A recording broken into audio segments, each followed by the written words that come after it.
Please tell me that was as cool as I thought it was in my head. Alright, awesome. Glad we're all on the same page. Gaming has to be my favorite hobby, my other favorite hobby being Magic the Gathering. So whether I'm playing in person, slinging some spells, or I'm just sitting by myself, I stay gaming constantly. I'm sure many of you love a 60+ hour playthrough of your favorite game. You know, your Zeldas, your Final Fantasies, your Bloodborns, your Fallouts, your God of War 2016, all games like that. But I'm also sure that most of you also enjoy just sitting on the couch with your friends and having a little game sesh. You know, your Mario parties, your Mario Karts, your Smash Bros, your Overcooked, even sitting down and playing gun game on Call of Duty. Any sort of thing like that. But what if you're looking for something in between? What if you don't want to commit another 40 to 60 hours of your favorite game? And maybe your friends are away at work while you just sit around the house job hunting, finding some meaning for your meaningless existence. Wow. That got a little personal, didn't it? Well, you're in luck, ladies, gentlemen, and every other beautiful specimen in between. Have I got the game for you?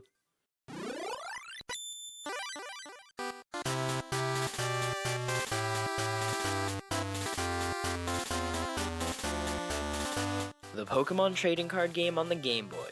I wouldn't even have gotten to play this game if it wasn't for my friend Harry, so huge shout out to him.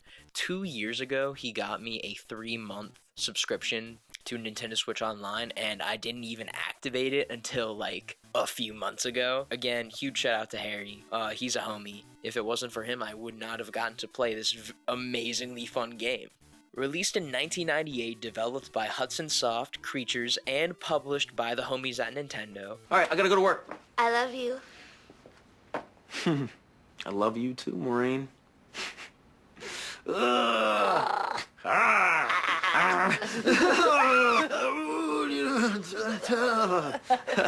I hadn't even have heard of this game until I sat down and watched Pro Jared play a mod of it on his gameplay channel.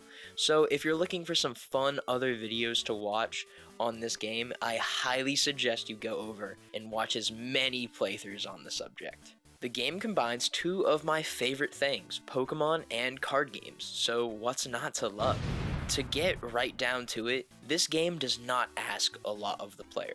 My playthrough came out to just below 16 hours, and honestly, ever since beating it, I've been thinking about how many different combinations of decks that I never even brewed. Now, you're probably wondering, what do I mean when I say decks? Well, this isn't your grandpappy's Pokemon game, kids. No running around the region. Okay, well, you do that from time to time, but there's no collecting 8 gym badges. Well, the whole point of the story is to collect the 8 club medals. At least there isn't any Elite Four. What's that? There is an Elite Four. And you fight your rival at the end in some sort of twist? Alright, whatever. But the game still isn't your grandpappy's Pokemon game. As many games do, you begin by naming your character. As I've been doing for many casual playthroughs of games over the years, I obviously name myself NerdBro. You know, the name of the channel that you're currently watching. If you've stuck around this long, you might as well like, subscribe, because it would really help me out. Shameless plug. After naming your character, you have a not-so-quick tutorial on how to play the game. And I was very surprised as to how easy this game was to learn the mechanics of. You and your opponent begin every match with a 60-card deck, no more, no less.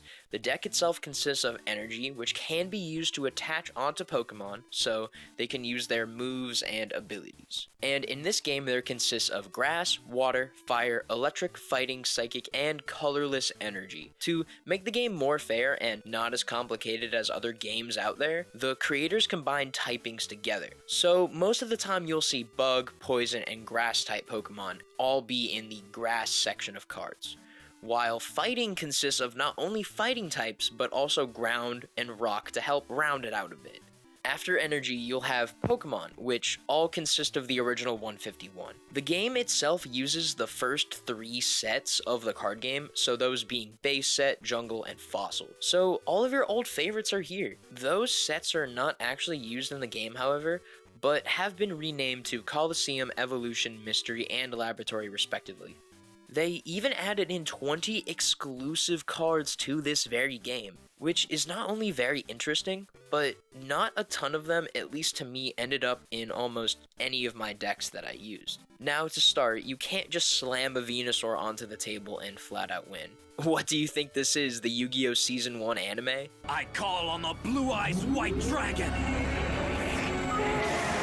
To play a final evolution, you first need to play the first evolution, and if that evolution line has a middle evolution, then you need to put the middle evolution on top, and then eventually you can play the final evolution of your Pokemon. Evolving in this game is just placing the evolution on top of the previous evolution, but if that evolution gets knocked out, you'll lose both the previous evolution, the current evolution, and all energy cards attached to them. The rest of your deck should consist of trainer cards, which is this game's version of instants, sorceries, and spell cards. They have a one-time use, and after that, they're immediately put into discard. It obviously depends on what strategy you want to play when it comes to the numbers, but a good baseline is 20-ish Pokemon, 1 or 2 less than the amount of Pokemon you have for energy. So if you have 20 Pokemon exactly in your deck, 18 is a pretty good energy number, and the rest can be filled out with trainer cards. There are many ways to win a match in this game. One way is winning all of your prize cards. At the beginning of each game, you'll set aside the top 4 cards of your deck. After knocking out an opposing Pokemon, you'll win one of your prize cards, which means they'll just go into your hand to be used later. Another way to win is if your Pokemon runs out of cards to draw. So as long as your deck number is larger than your opponent's, you definitely have the edge when it comes to the win. The final way you can win is knocking out all benched Pokemon. Even though you can only have one Pokemon in battle at any given time, you can fill the bench with other Pokemon. And of course, you can still attach energy and use Pokemon abilities when they're on the bench. After one of those criteria has been met, you win. I know that sounds like a lot, but after you've played only a couple rounds, you'll figure everything out.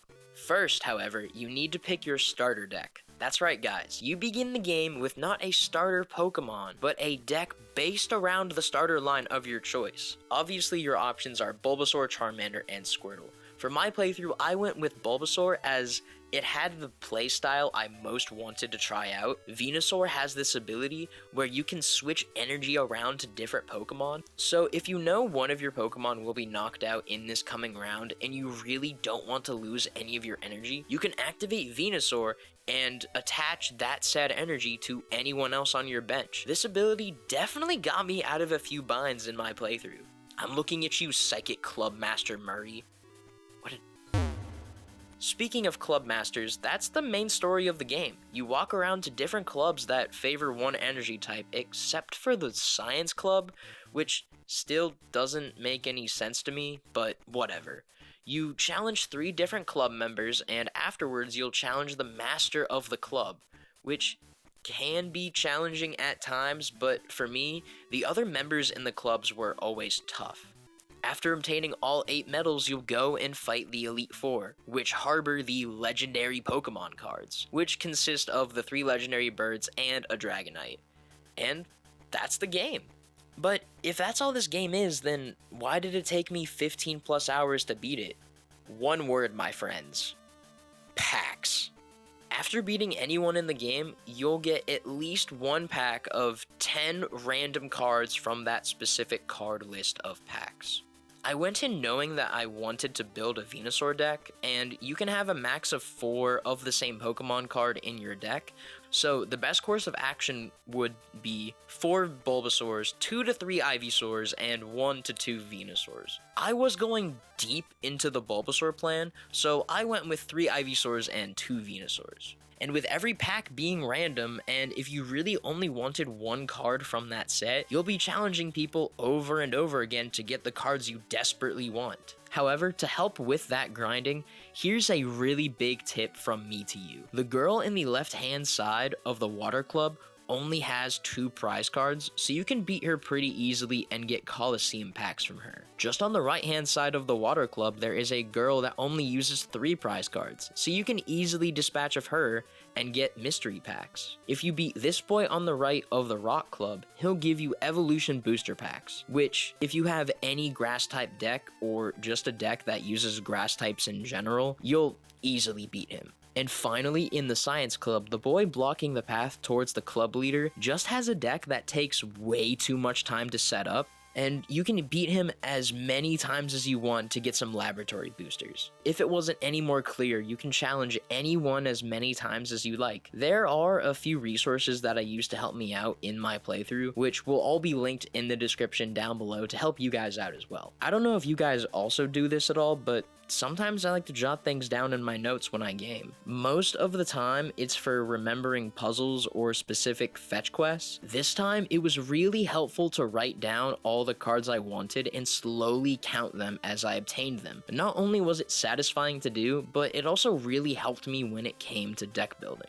And that, my dear friends, is by far my favorite part of this game. More than anything, I just like brewing a deck and seeing if the play I'm trying to make pulls off or not. If it works out consistently, then I'm just as excited if I kept losing over and over just to go back to the drawing board. Both scenarios are what I love most about card games. The game will only let you have 4 total decks at any given point, but at any time you can go back to the start of the game and talk to one of the many Pokemon card researchers and save your deck into a computer to use later. When it came to what Pokemon I would end up using, I was thinking of strategies, but also, more than anything, I wanted to use my favorite Pokemon from the first generation. With that being said, the 3 decks that I consistently used were a pure grass deck, with a combination of Venusaur, Nidoking, and Beedrill. These 3 are not only some of my favorite Pokemon from the generation, all 3 evolution lines with a few other Pokemon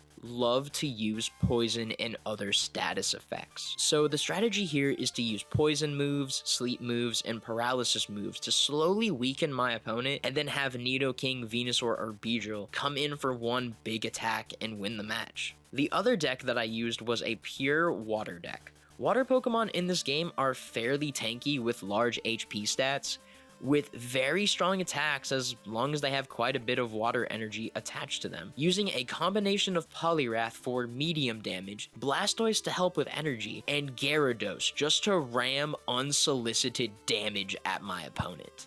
That deck itself could easily beat almost anyone in the game. My final deck being a mix of fighting types and electric types. A lot of the electric type Pokemon in this game, like Raichu and Electrode, deal damage to not only the defending Pokemon, but putting out passive damage on the bench. My fighting Pokemon could then easily come in and dispatch all of the weakened Pokemon with ease. That strategy mostly relied on Raichu and Electrode, as previously mentioned, with a combination of Sandslash to tank damage, then Hitmonlee, Hitmonchan, or Hitmonchamp could just come in for one big swing.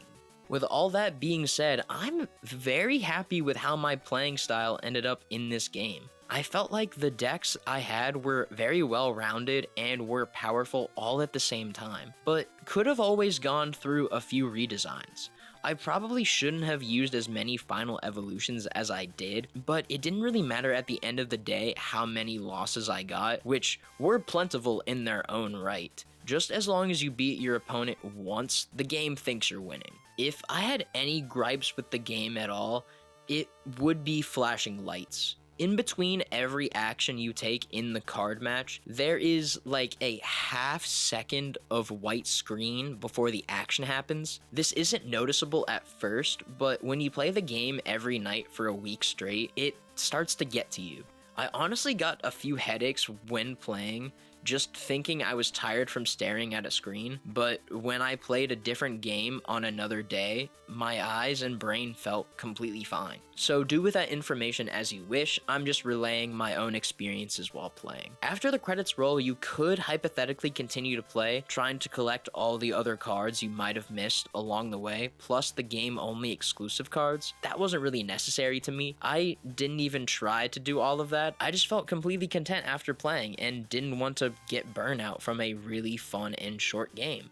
Now, if you're wondering how to play this pleasant game, if you have an active Nintendo Switch Online account, you can download the Game Boy emulator on Switch for free. If you don't have that, you can always pirate.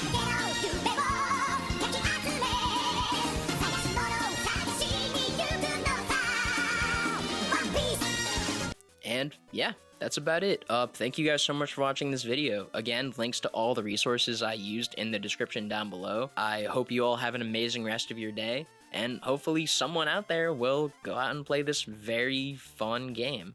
And I'll see you guys in another video. Peace. Yay, I did it without the recorder dying. Let's go.